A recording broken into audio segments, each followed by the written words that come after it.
Un petit tour aujourd'hui dans la vallée du Rhône, dans la partie nord. Les appellations les plus prestigieuses, c'est Côte-Rôtie, Hermitage et Cornat. Et je vous propose aujourd'hui le Cornat de la maison Jaboulet en millésime 2016. Les prix les plus élevés sont atteints par les Côte-Rôties et les Hermitages. Mais le Cornat, lui, n'est pas bradé non plus. Cette bouteille était de l'ordre de 35 €.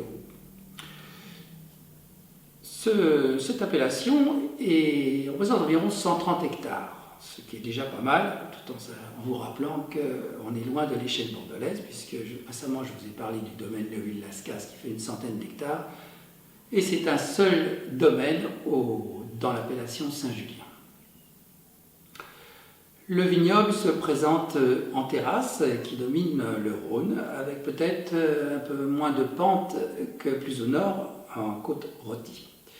Cornat, nous sommes tout près de la ville de Valence et de l'Hermitage.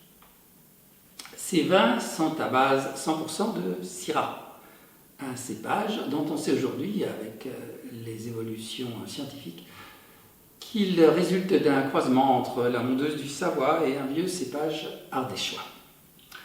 Les sols sont avec une forte prédominance de granit parce que nous sommes finalement sur le flanc est du Massif central. Le Massif central, vous le savez, est un massif volcanique et donc qui était riche en roches métamorphiques, c'est-à-dire des roches qui ont subi des contraintes de chaleur et de pression considérables avant de devenir ce qu'ils sont aujourd'hui. Il y a bien sûr le granit, mais aussi le basalte ou le gneiss. Ce granit, souvent, est assez adapté à la viticulture.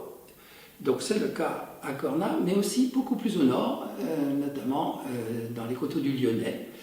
Et c'est le cépage Gamay qui donne de bons résultats, à l'image d'ailleurs du Beaujolais, un peu plus au nord, à l'est.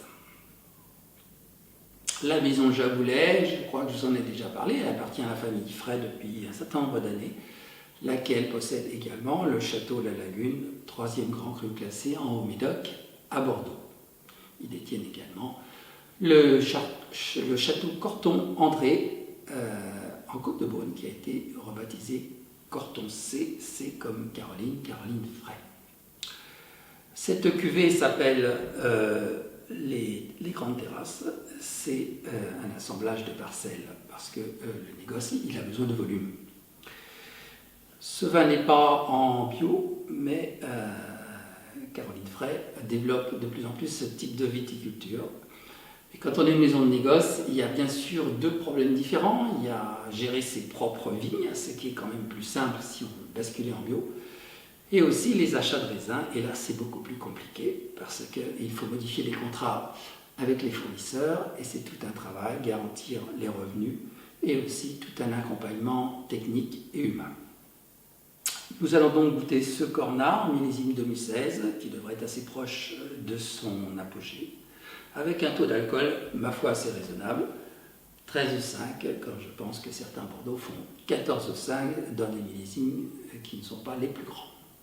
Goûtons ce Cornat.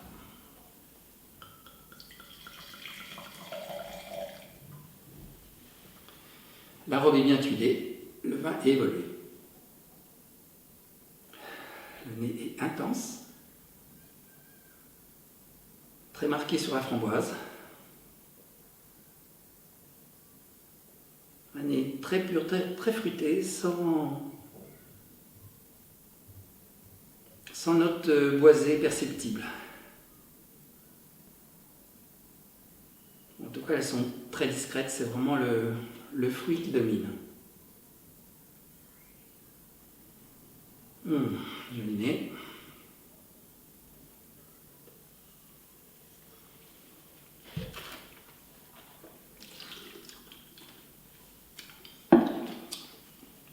Le vin a une bonne concentration, sans être extrêmement corsé. Les tanins ont une petite pointe d'amertume, mais ça, c'est le cépage et la région. Le vin n'est pas tout à fait à son apogée, mais on n'en est pas loin. Quel est le rapport qualité-prix? Il vaut peut-être plus pour sa finesse que pour sa personnalité.